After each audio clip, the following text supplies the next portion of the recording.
Hi, everybody. This is Jen Wilson, and I'm here with my good friend Amy Vetter, and we're here today to talk about leadership issues facing the profession and something we call Leadership Lunch Chat. We're going to spend somewhere between 18 and 21 minutes with you, processing some ideas and welcome you to connect with us as we go here on social. We'll be watching comments. If you want to comment, we'd love to have you participate with us in that way. And we'll do our best to interact with those as they come in. So today, Amy and I thought that we would talk a little bit about this kind of interesting phenomenon. We're both in the change management business, leadership development, management strategy, driving growth and evolution inside firms and inside individuals in this profession. And we're both also in the change business as human beings. Each of us, Amy and Jen, are changing and working to get better. And we were talking about sort of what's the mindset required to do that, and what are some of the interesting roadblocks we throw up in our organizations and with ourselves individually that might inhibit change, that almost objections. And I was laughing with Amy before we started a little bit about this idea of people who say, I really want things to be different, but then you start talking about the changes needed to have things be different, and then cold feet appear and stories and excuses and resistance to that change start happening. And we're both experiencing that and always do in our jobs. It's normal, but we thought we'd process that. Like, what's the mindset required, and what are some of the roadblocks we throw up in front of ourselves on the way to get better? So Amy, do you want to start us with some thoughts? Sure. So, I think just to begin, change is hardest to change ourselves than to change others. So a lot of times, when we're talking about change, our focus is on others. Kind of, why are they not changing? Why do they not see what I see? That sort of thing. And change really starts with each one of us individually, and having that open mindset of there may be things I do not know. And I think sometimes it comes naturally to people to live life through curiosity. And sometimes it doesn't, because there are people that feel like I've been around long enough. There's really nothing more I could learn that would make that big of a difference. And that's a harder, situation to be in with change. And what, I know in my life to be true is that no matter if it's been myself or people that I've worked with, change is something that happens all of the time and we cannot control it. And so whatever got us here isn't necessarily going to get us there. And in order to ever get to where we want to be, rather than sitting around complaining about our situation or trying to find escape routes, instead of, sitting in the muck sometimes of change, it is really important to maybe think a little differently in your perspective. And what new idea or learning could you have each day? And it may not have anything to do with work, but what it does is start opening your mind to looking for things to learn that maybe you didn't know. Maybe you learned something from someone younger than you because they know things you've never seen before. Maybe you're taking a class on something that you've always said, like Jen said, of I'm not good at something, or that doesn't come naturally to me. And so therefore I can't do it, instead of could I do it? Where did that come from? Where did that belief system come from in you to say that you can't do it? And when we start practicing that ourselves, it actually benefits us in business and in any kind of strategic conversation, so that we learn to be more open to what other things we need to learn, either about somebody else that maybe we've worked with for 20 years and there's something new we can learn, or a new initiative or something new that's happening in the industry, whatever it is, so that we can lead people through change. But it takes starting with us. Yeah. So, the leadership model that we follow is lead self, lead others, lead whole communities, and it's fun when we teach leadership. We're always like, hey, we know as we start to talk about some of the challenges we have in our firms, it's going to be really easy to talk about all the stuff other people need to change instead of here's the stuff I need to change. So that lead self, change self.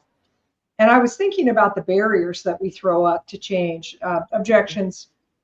Some would call them excuses or reasons. And I kind of try to boil them down individually to like, I don't wanna, motivation, it's called motivation, versus I can't. And I really try to help people look at the I can't, like how come, and is I can't really, I don't wanna, with a few, better excuses maybe, or is it really I can't? Sometimes it truly is a constraint. It is a true roadblock that we'll have to overcome in some other way, or we have to do something else first. But I don't wanna, I can't, I want someone else to, but when we're talking about ourselves and the Get Better journey and the idea of lifelong learning and the idea of getting stronger every day, and we should all be trying to do that. In my opinion, if you're not doing those things, you're getting older and worse every day. I mean that. It's either I'm fighting to maintain my ground or get better, or I am regressing. I am falling back. And that's how it is as an individual. The aging process, man, you're going to lose muscle mass. You're going to lose strength. If you also lose metabolism and allow that to cause weight gain, you end up feeling older and not as good as you used to, not as mobile and not as, not as capable of, getting up and down and, climbing stairs and all those things. I mean, you get to choose. And not everybody has the power of choice. Some of us have circumstances. We have real disease or real problems that start to inhibit some of that mobility and things. But most of us can counter aging with exercise and with weight bearing exercise and eating right. And, and so like, what am I doing? Am I getting better or am I regressing? Same with at work, life marches on. AI is happening, folks. There's all sorts of interesting business model transformations happening. Super cool conversations around, taking steps away from the timesheet and starting to have smarter and better KPIs and all these things that like, I better be reading, I better be learning, I better be going and bettering myself. So like, what am I doing? What excuses am I throwing up that make it so that I would allow myself as a physical and an intellectual individual to regress? And then also let my team, my organization, the entity, the service line I run, whatever it is it progressing or regressing? And what excuses or objections or reasons am I giving that keep us from getting better and pushing forward and changing? And it's all inner dialogue. It's all inner dialogue, Amy. It always is. It's the story I tell myself. Yeah, well, and I'm sure as we have this special, unique position where we go into rooms a lot and can assess very quickly the people that are open to a change in mindset and people that are not open. It can be through body language. It can be through the way they're paying attention or things that they say. And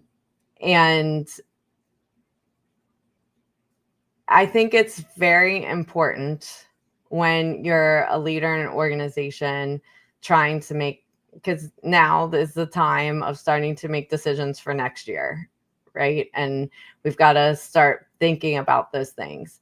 And just because we've done it before, we've tried it before, didn't work before, doesn't mean we're in the same environment today, and doesn't mean that there couldn't be another way or a new idea to do it.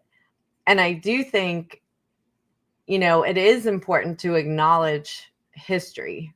So, if you're trying to lead people around you through change, it is important to say, you know what, we failed at trying this before, and it didn't work for all these reasons. And why don't you give me some of the other reasons it didn't work? Like, let's just get it out, like get it completely out of your system, because people need that point of, it's, whether it's grief or whatever it is, like to just get those feelings out and be able to share them. That's fine.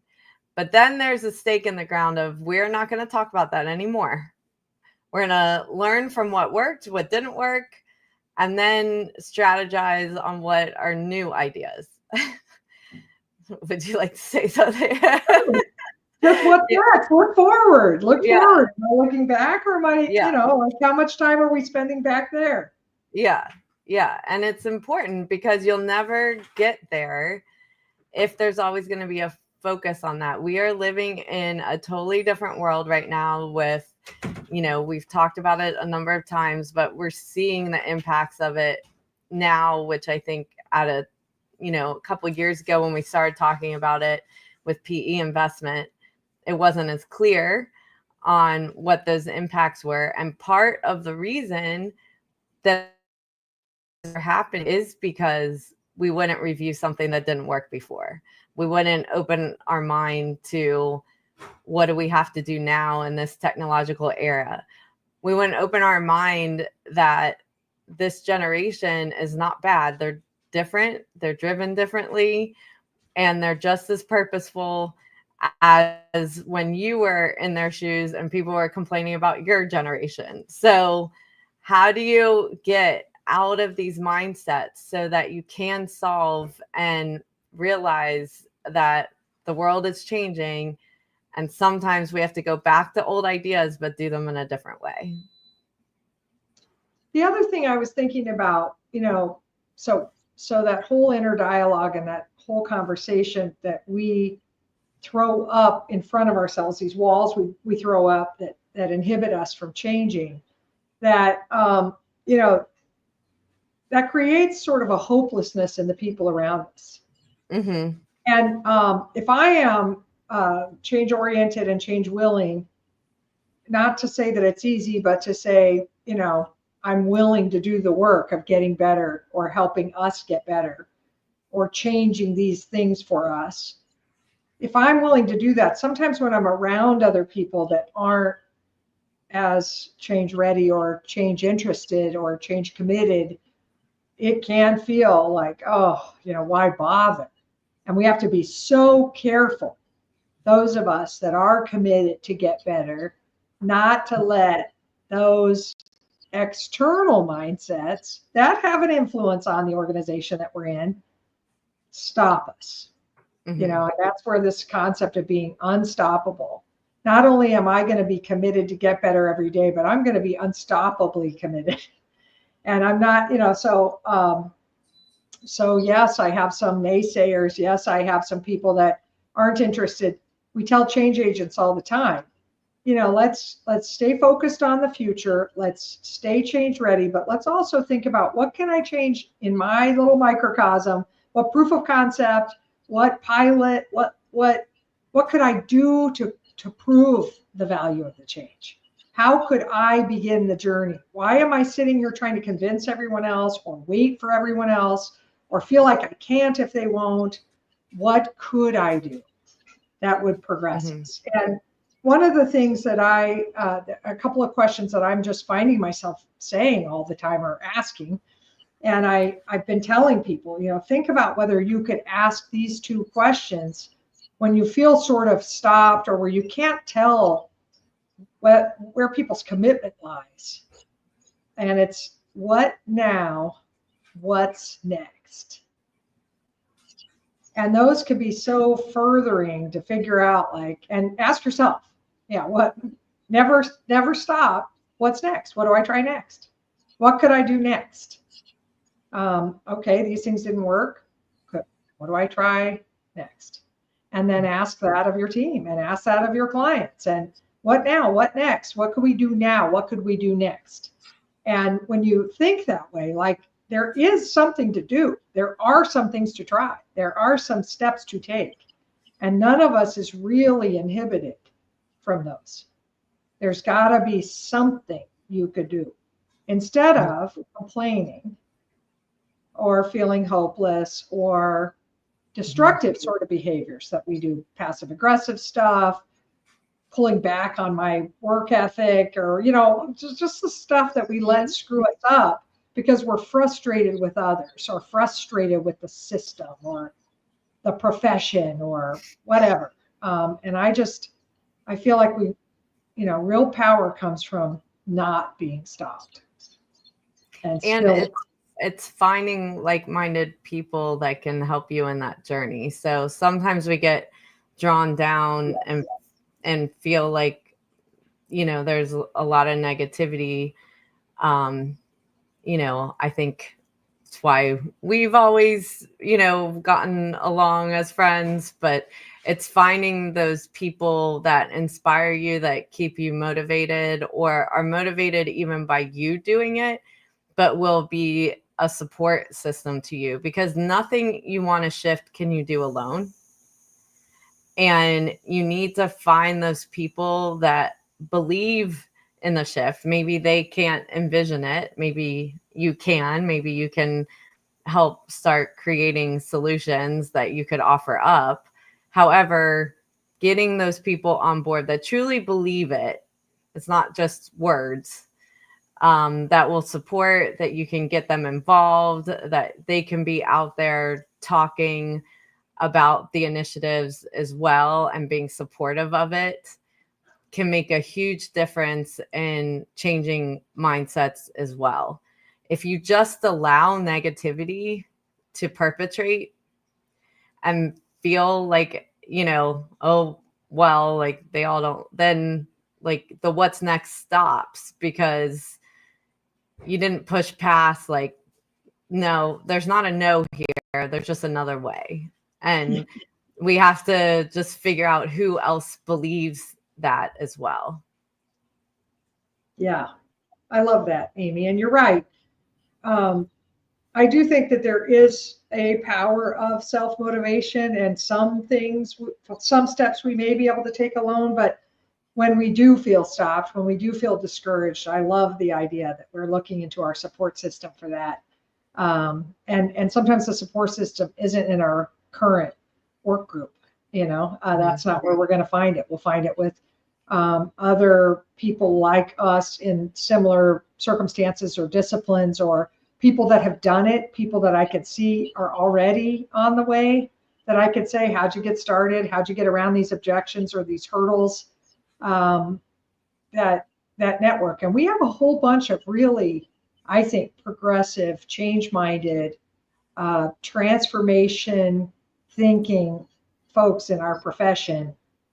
You'll see a bunch of them in a few weeks at Digital CPA if you're going.